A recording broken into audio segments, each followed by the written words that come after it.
पटना बिहार की राजधानी जो अपनी ऐतिहासिक और सांस्कृतिक विरासत के लिए जानी जाती है, हाल ही में एक ऐसी घटना का गवाह बनी जिसने न केवल शहर को हिलाकर रख दिया बल्कि पूरे राज्य की कानून व्यवस्था और जेल प्रबंधन की सुरक्षा व्यवस्था पर भी गंभीर सवाल खड़े कर दिए।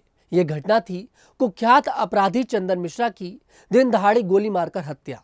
यह हत्या कोई साधारण अपराध नहीं थी बल्कि एक ऐसी वारदात थी जिसने बिहार के आपराधिक परिदृश्य और जेल प्रशासन की लापरवाही और अस्पतालों की सुरक्षा व्यवस्था की कमियों को उजागर कर दिया।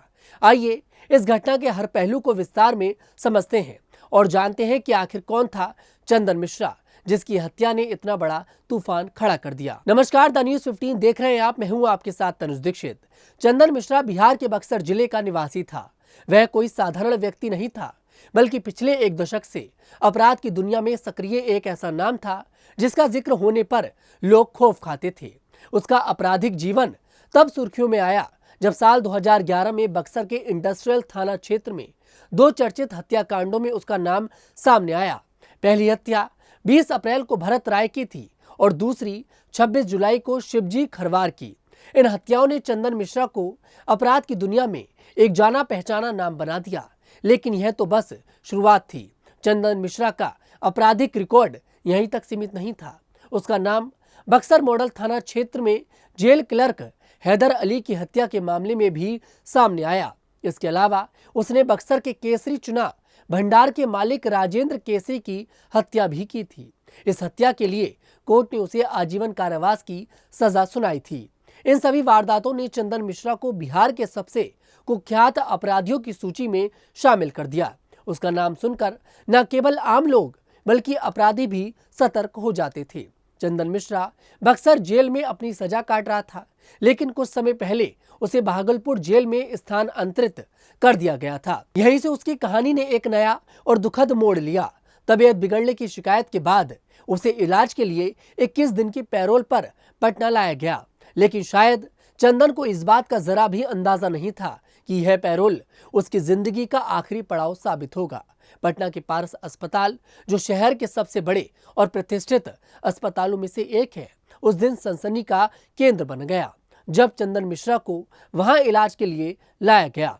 पहले से घात लगाए बैठे हमलावरों ने मौके का फायदा उठाया और अस्पताल परिसर में ही चंदन मिश्रा पर ताबड़तोड़ गोलियां चला दी। इस हमले में चंदन मिश्रा की मौके पर ही मौत हो गई। यह पूरी घटना इतनी तेजी से हुई कि ना तो अस्पताल का स्टाफ और ना ही वहां मौजूद लोग कुछ समझ पाए। गोलीबारी की यह वारदात अस्पताल के सीसीटीवी कैमरे में कैद हो गई, जिससे पुलिस को हमलावरों की तस्वीरें मिली। घटना के बाद पटना के वरिष्ठ पुलिस अधीक्षक कार्तिक शर्मा ने बताया कि पुलिस को हमलावरों की तस्वीरें मिल गई हैं और उनकी पहचान करने की कोशिश की जा रही है। पुलिस के अनुसार हमलावर बक्सर की दिशा में फरार हो गए। इस घटना ने कई गंभीर सवाल खड़े किए हैं। सबसे बड़ा सवाल यह कि आखिर एक सजाए याफ्ता अपराधी जो जेल में बंद था, उसे इतनी आसानी से निशाना कैसे बनाया जा सकता है? क्या यह हत्या एक सुनियोजित साजिश का हिस्सा थी? क्या इसमें जेल प्रशासन या अस्पताल के कर्मचारियों की मिलीभगत थी? पुलिस इस बात की भी जांच कर रही है कि क्या चंदन मिश्रा की हत्या के पीछे पुरानी रंजिश, गैंगवार या रंगदारी का कोई विवाद था। चंदन मिश्रा का कई शातिर अपराधियों और आपराधिक गिरोह से संपर्क था। संभव है कि जेल में रहते हुए भी उसका प्रभाव इतना मजबूत था कि उसके कुछ गुटों को उससे खतरा महसूस हो रहा था। पुलिस इस संभावना से भी इनकार नहीं कर रही है कि यह हत्या जेल के अंदर से ही रची गई कोई साजिश हो सकती है। वहीं चंदन मिश्रा का पुराना साथी शेरू सिंह, जो बक्सर जिले के दुल्हापुर गांव का निवासी है, एक समय चंदन मिश्रा का सबसे करीबी रहा। शेरू अब उसकी हत्या के पीछे सबसे बड़ा संदिग्ध माना जा रहा है। पुलिस सूत्रों की माने तो दोनों अपराधियों के बीच किसी वर्चस्व की लड़ाई को लेकर दूरी बढ़ी थी। धीरे धीरे यह दुश्मनी में बदल गई। पहले दोनों एक ही गिरोह से जुड़े थे और बेऊर जेल में एक साथ बंद भी थे, लेकिन तनिष्क लूटकांड और बंगाल सोना लूटकांड के बाद शेरू सिंह की पहचान एक अलग गिरोह के मुखिया के रूप में हो गई थी। अब सवाल उठता है, क्या चंदन मिश्रा की हत्या शेरू सिंह द्वारा रची गई गैंगवार की साजिश का हिस्सा थी? पुलिस इस दिशा में गंभीरता से जांच कर रही है। चंदन मिश्रा की हत्या ने बिहार की जेल और अस्पतालों की सुरक्षा व्यवस्था की पोल खोल दी। एक सजाए याफ्ता अपराधी जिसे कोर्ट ने आजीवन कारावास की सजा सुनाई थी, उसे इलाज के लिए पैरोल पर लाया गया, लेकिन पर्याप्त सुरक्षा व्यवस्था के बिना अस्पताल में उसकी सुरक्षा के लिए कोई विशेष इंतजाम नहीं किए गए थे। हमलावर न केवल अस्पताल परिसर में घुसने में कामयाब रहे, बल्कि उन्होंने दिन दहाड़े हत्या को अंजाम देकर आसानी से फरार भी हो गए। ये घटना न केवल जेल प्रशासन की लापरवाही को दर्शाती है, बल्कि अस्पतालों की सुरक्षा व्यवस्था पर भी सवाल उठाती है।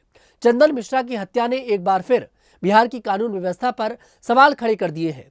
पिछले कुछ वर्षों में बिहार में अपराध की घटनाओं में कमी आई थी और सरकार ने इसे अपनी उपलब्धियों के रूप में पेश किया था, लेकिन इस तरह की घटनाएं ये दर्शाती हैं कि अपराधी अभी भी बेखौफ हैं और कानून व्यवस्था को चुनौती देने में सक्षम है। एक सजाए याफ्ता अपराधी की अस्पताल में हत्या होना यह दर्शाता है कि पुलिस और प्रशासन की पकड़ उतनी मजबूत नहीं है जितनी होनी चाहिए। इस घटना ने न केवल पुलिस की कार्यप्रणाली पर सवाल खड़े किए हैं, बल्कि यह भी दिखाया है कि अपराधी कितने संगठित और निडर हो चुके हैं। दिन दहाड़े एक बड़े अस्पताल में गोलीबारी करना और फिर फरार हो जाना यह दर्शाता है कि हमलावरों को कानून का कोई डर नहीं था। यह स्थिति न केवल पुलिस प्रशासन के लिए शर्मनाक थी, बल्कि यह आम जनता के बीच सुरक्षा की भावना को भी बढ़ाती है। बिहार की जेलों का प्रबंधन लंबे समय से सवालों के घेरे में रहा है। जेल जो सुधार और सजा का स्थान मानी जाती है, वहां कई बार अपराधियों के लिए साजिश रचने का अड्डा बन जाता है। चंदन मिश्रा की हत्या इस बात का जीता जागता उदाहरण है कि जेल प्रशासन कितना लचर हो सकता है।